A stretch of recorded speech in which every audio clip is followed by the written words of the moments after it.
കോഴിക്കോട് വയനാട് നിർദ്ദിഷ്ട 4 വരി തുരങ്കപാതയ്ക്ക് കേന്ദ്ര പരിസ്ഥിതി മന്ത്രാലയത്തിന്റെ പാരിസ്ഥിതിക അനുമതി ലഭിച്ചു. കേന്ദ്ര പരിസ്ഥിതി മന്ത്രാലയത്തിന്റെ യോഗത്തിൽ തുരങ്കപാതയുടെ പ്രവൃത്തി വ്യവസ്ഥകൾ പാലിച്ചുകൊണ്ട് നടപ്പിലാക്കുവാൻ വിദഗ്ധ സമിതി ശുപാർശ ചെയ്തിരുന്നു. വിശദാംശങ്ങളുമായി ശരണ്യ ചേരുകയാണ്. ശരണ്യ, ഇപ്പോൾ കേന്ദ്ര പരിസ്ഥിതി മന്ത്രാലയത്തിന്റെ യോഗത്തിലാണ് ഇത്തരത്തിൽ തുരങ്കപാതയുടെ പ്രവൃത്തി വ്യവസ്ഥകൾ പാലിച്ചുകൊണ്ട് നടപ്പിലാക്കുവാനുള്ള ഒരു തീരുമാനം ഉണ്ടായിരിക്കുന്നത്. വിദഗ്ധ സമിതിയുടെ ശുപാർശ വന്നിരിക്കുന്നത്. എന്തൊക്കെയാണ് കൂടുതൽ വിശദാംശങ്ങൾ? സിന്ധൂരി, കഴിഞ്ഞ മെയ് മാസത്തിൽ തന്നെ ഇതിൻ്റെ പ്രവൃത്തികളും മറ്റു കാര്യങ്ങളുമായ യോഗങ്ങളും എല്ലാം തന്നെ അനുമതിയൊക്കെ ലഭിച്ചിരുന്നു. എന്നാലും കേന്ദ്ര പരിസ്ഥിതി മന്ത്രാലയത്തിൻ്റെ പാരിസ്ഥിതിക അനുമതി ലഭിക്കേണ്ടതുണ്ടായിരുന്നു. ആ ഒരു അനുമതിയാണ് ഇപ്പോൾ ലഭിച്ചിരിക്കുന്നത്.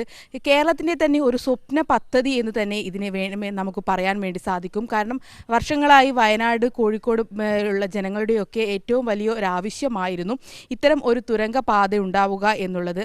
അത്തരം കാര്യങ്ങളിലേക്കാണ് ഇപ്പോൾ സംസ്ഥാന സർക്കാരിൻ്റെ വളരെ മാതൃകാപരമായ ഒരു ഇടപെടലിലൂടെ സാധിച്ചിരിക്കുന്നത് എന്ന് വേണമെങ്കിൽ നമുക്ക് പറയാം. പരിസ്ഥിതിയുമായി ബന്ധപ്പെട്ട് സംസ്ഥാന വിദഗ്ധ സമിതി മാർച്ചിൽ തന്നെ പദ്ധതിക്ക് അനുമതി നൽകിയിട്ടുണ്ടായിരുന്നു. എന്നാൽ കേന്ദ്ര പരിസ്ഥിതി മന്ത്രാലയത്തിൻ്റെ അനുമതി ലഭിക്കേണ്ട ഒരു കാര്യമുണ്ടായിരുന്നു. അതാണ് ഇപ്പോൾ നമുക്ക് ലഭിച്ചിരിക്കുന്നത്. ലിൻഡോ ജോസഫ് MLA ഫേസ്ബുക്ക് പേജിലൂടെ അദ്ദേഹം തന്നെയാണ് ഇത്തരം ഒരു സന്തോഷ വാർത്ത പങ്കുവച്ചിട്ടുള്ളത്. കിഫ്ബി വഴിയാണ് ഈ ഒരു പദ്ധതി ആസൂത്രണം ചെയ്തിട്ടുള്ളത്. 2134 കോടി രൂപയുടെ പദ്ധതിയാണ് ഇതിനുവേണ്ടി ഒരുക്കിയിട്ടുള്ളത്. സിന്ധൂരി, ശരണ്യ പറഞ്ഞ പോലെ തന്നെ കേരളത്തിലെ ഒന്നടങ്കം ആളുകളുടെയും ഒരു ആഗ്രഹമായിരുന്നു ഈ കോഴിക്കോട് വയനാട് നിർദ്ദിഷ്ട 4 വരി തുരങ്കപാത. ഇപ്പോൾ അതിന്റെ ഒരു പ്രാഥമികമായിട്ടുള്ള ഏറ്റവും അടിസ്ഥാനപരമായിട്ടുള്ള ഒരു അനുമതിയാണ് ലഭിച്ചിരിക്കുന്നത്. ഇനിയിപ്പോൾ എത്രയും പെട്ടെന്ന് ഇതിന്റെ നിർമ്മാണ പ്രവർത്തനങ്ങൾ ആരംഭിക്കാനുള്ള സാഹചര്യമാണോ? എന്തൊക്കെയാണ് തുടർ നടപടികൾ ഉണ്ടാവുക? സിന്ധൂരി, ടെൻഡർ നടപടികളെല്ലാം തന്നെ നേരത്തെ തന്നെ കഴിഞ്ഞിരുന്നു. ഉടനെ തന്നെ നിർമ്മാണ നടപടികളും മറ്റ് പ്രവൃത്തികളെല്ലാം തന്നെ നടക്കും. ജൂലൈ മാസം തന്നെ പ്രവൃത്തിയുടെ ഉദ്ഘാടനം നടക്കുമെന്നുള്ള വിവരമാണ് അറിയിക്കുന്നത്. ശരണ്യ, ഇപ്പോൾ നമുക്ക് ഇതിനെ ഈ വളരെയധികം സന്തോഷകരമായ ഒരു വാർത്തയാണ്. കാരണം ഇത്രയധികം ആ ഒരു മേഖലയിലുള്ളവർക്ക്, വ്യത്യസ്തമായ ജില്ലകളിലുള്ളവർക്ക് വളരെയധികം അത്യാവശ്യമായ ഒന്നാണ്. കോഴിക്കോട് വയനാട് ജനങ്ങൾ വളരെയധികം ആഗ്രഹത്തോടെയും പ്രതീക്ഷയോടെയും കൂടി കാത്തിരുന്ന ഒന്നായിരുന്നു ഈ നിർദ്ദിഷ്ട 4 വരി തുരങ്കപാത. അപ്പോൾ ഈ ഒരു നിർമ്മാണ പ്രവർത്തനങ്ങളുമായി മുന്നോട്ട് പോകുമ്പോൾ സംസ്ഥാനം ഇനി നേരിടുന്ന പ്രധാന കാര്യങ്ങൾ എന്തൊക്കെയായിരിക്കും? ഏതൊക്കെ രീതിയിലാണ് ഇതിന്റെ പ്രവൃത്തികൾ മുന്നോട്ട് പോകുന്നത്? സംസ്ഥാനത്തിൻ്റെ പ്രധാനമായിട്ടുമുള്ള ഒരു കടമ്പയാണ് നമ്മളിപ്പോൾ കടന്നിരിക്കുന്നത്. കേന്ദ്രത്തിൽ നിന്ന് നമുക്ക് ലഭിക്കേണ്ട ഏറ്റവും പ്രധാനപ്പെട്ട ഒരു അനുമതിയായിരുന്നു കേന്ദ്ര പാരിസ്ഥിതിക മന്ത്രാലയത്തിൻ്റെ അനുമതി. അത് ലഭിച്ചപ്പോൾ തന്നെ പകുതി കടമ്പ കടന്നു എന്ന് തന്നെ നമുക്ക് പറയാൻ വേണ്ടി സാധിക്കും. അത്തരം സർക്കാരിൻ്റെ ബാക്കി നടപടിക്രമങ്ങളാണ് പൂർത്തീകരിക്കാറ്. ഞാൻ നേരത്തെ പറഞ്ഞതുപോലെ തന്നെ ടെൻഡർ നടപടികളെല്ലാം തന്നെ പൂർത്തീകരിച്ചിട്ടുണ്ട്. അത്തരം കാര്യങ്ങളൊക്കെ വരികയാണ്. നമുക്ക് അതിലേക്കൊന്ന് പോയിട്ട് ശരണിയിലേക്ക് വേഗം തന്നെ തിരികെ എത്താം. ബന്ധിപ്പിക്കുന്ന നിർദ്ദിഷ്ട ആനക്കാമ്പിൽ കള്ളാടി മേപ്പാടി തുരങ്കപാതയ്ക്ക് കേന്ദ്ര പരിസ്ഥിതി മന്ത്രാലയത്തിന്റെ അനുമതിയായിരിക്കുകയാണ്.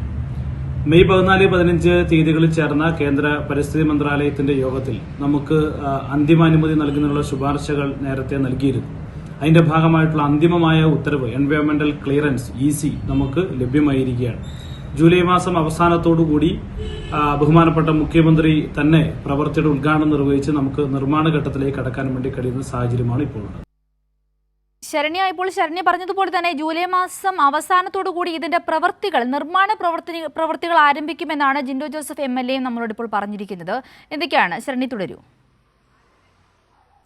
അതെ, തീർച്ചയായും സിന്ധൂരി, ജൂലൈ മാസത്തോടുകൂടി തന്നെ ഇതിൻ്റെ പ്രവൃത്തിയുടെ ഉദ്ഘാടനം തുടരും. നമുക്കിപ്പോൾ പറയാനുള്ളത് പൊതുമരാമത്ത് വകുപ്പ്, കിഫ്ബി, അതുപോലെ തന്നെ കൊങ്കൺ റെയിൽവേ എന്നിവയുടെ ഒരു ത്രികക്ഷി കരാറാണ് തുരങ്കപാത നിർമ്മാണം നടത്തുന്നത്. ഭോപ്പാൽ ആസ്ഥാനമായിട്ടുള്ള ദിലീപ് ബിൽഡ്കോൺ, കൊൽക്കത്ത ആസ്ഥാനമായിട്ടുള്ള റോയൽ ഇൻഫ്രാസ്ട്രക്ചർ എന്നീ കമ്പനികളാണ് ഈ കരാർ ഇപ്പോൾ ഏറ്റെടുത്തിട്ടുള്ളത് എന്ന വിവരം കൂടി പങ്കുവയ്ക്കുകയാണ് സിന്ധൂരി.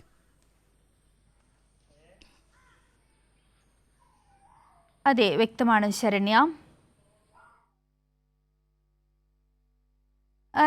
ഇപ്പോൾ നമുക്ക് ഈ കേന്ദ്ര പരിസ്ഥിതി മന്ത്രാലയത്തിന്റെ പാരിസ്ഥിതിക അനുമതിയാണല്ലോ ലഭിച്ചിരിക്കുന്നത്. ഈ അനുമതിക്ക് വേണ്ടിയിട്ടാണ് ഇത്രയും നാൾ നമ്മൾ പ്രധാനമായും കാത്തിരുന്നത്. ഇപ്പോൾ ഈ അനുമതി ലഭിക്കുകയാണ്. ഇപ്പോൾ ഈ അനുമതിയിൽ പറഞ്ഞിരിക്കുന്നത് വ്യവസ്ഥകൾ പാലിച്ചുകൊണ്ട് ഈ പ്രവൃത്തി ആരംഭിക്കുക എന്നുള്ളതാണ്. പ്രധാനമായും മുന്നോട്ട് വെക്കുന്ന വ്യവസ്ഥകൾ എന്തൊക്കെയാണ്? പാരിസ്ഥിതിക അനുമതി എന്ന് പറയുന്നത് തന്നെ പരിസ്ഥിതിക്ക് മറ്റ് കോട്ടങ്ങൾ തട്ടാതെയുള്ള അനുമതിയാണ്. അപ്പോൾ അത്തരം കാര്യങ്ങൾ ഉള്ള വ്യവസ്ഥകൾ ഇത് റിപ്പോർട്ട് പുറത്തു വരേണ്ടതുണ്ട്. അത്തരം കാര്യങ്ങൾ നമുക്ക് വിശദമായി തന്നെ ചർച്ച ചെയ്യാം പിന്നീട്. ഇപ്പോൾ പറയുന്നത് പരിസ്ഥിതിക്ക് ശരി, വ്യക്തമാണ് ശരണ്യ. കോഴിക്കോട് വയനാട് നിർദ്ദിഷ്ട 4 വരി തുരങ്കപാതയ്ക്ക് കേന്ദ്ര പരിസ്ഥിതി മന്ത്രാലയത്തിന്റെ പാരിസ്ഥിതിക അനുമതിയാണ് ലഭിച്ചിരിക്കുന്നത്. ജൂലൈ മാസം അവസാനത്തോടുകൂടി നിർമ്മാണ പ്രവർത്തനങ്ങൾ ആരംഭിക്കുമെന്നാണ് മനസ്സിലാക്കുവാൻ സാധിക്കുന്നത്. നിർമ്മാണ പ്രവൃത്തി മുഖ്യമന്ത്രി പിണറായി വിജയൻ ഉദ്ഘാടനം ചെയ്യും. ശരണ്യാണ് വിശദാംശങ്ങൾ നൽകിയത്.